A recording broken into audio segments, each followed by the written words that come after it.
Hello friends, welcome to Promo Breakdown channel Star Plus के one of the most popular serial ये रिश्ते के कहलाता है सीरियल के आज रात के एपिसोड में आप सभी को अब यही देखने को मिलेगा कि अबीर और मायरा अब जिस कार में है वो तो अब कहीं ना कहीं खाई में लटकी हुई है।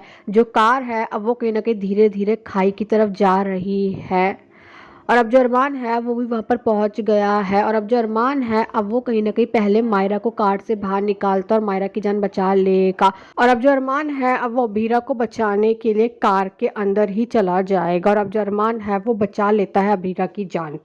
अरमान, अबीरा, मायरा अब ये तीनों कहीं ना कहीं अब एक दूसरे को गले भी लगाने वाले हैं। तभी अब जो अबीरा है वो अरमान को ये बोलने वाली है कि मैं सीधा पुलिस स्टेशन जाऊंगी अरमान, क्योंकि ये सब कुछ जो भी हुआ है एक्सीडेंट नहीं था, सोची समझी साजिश थी। अबीरा अरमान को बता देती है कि ये सब कुछ गीतांजलि ने किया है।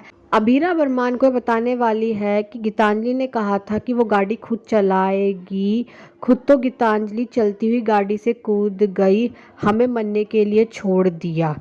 और अब कहीं ना कहीं अबीरा तो अब यही कह रही है अरमान से कि गीतांजलि को सज़ा मिलनी चाहिए। और अब जो अरमान है वो अबीरा से बोलने वाला है कि आज गीतांजलि ने हद पार कर दी है, आज उसे मेरे गुस्से को फेस करना ही पड़ेगा।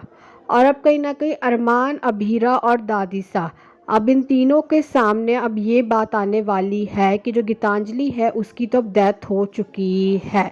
और अब कहीं ना कहीं गीतांजलि की डेथ हो चुकी है ये देखकर तो अरमान, अबीरा और दादी सा ये तीनों कहीं ना कहीं शॉक्ड हो चुके हैं।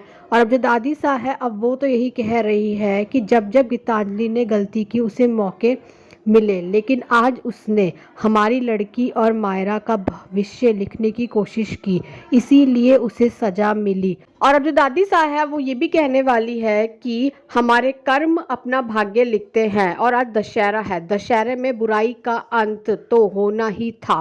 तो अभी देखना तो इंटरेस्टिंग होने वाला है कि आगे जाकर सीरियल में और कौन कौन से ट्विस्ट देखने को मिलने वाले हैं। Thanks for watching this video.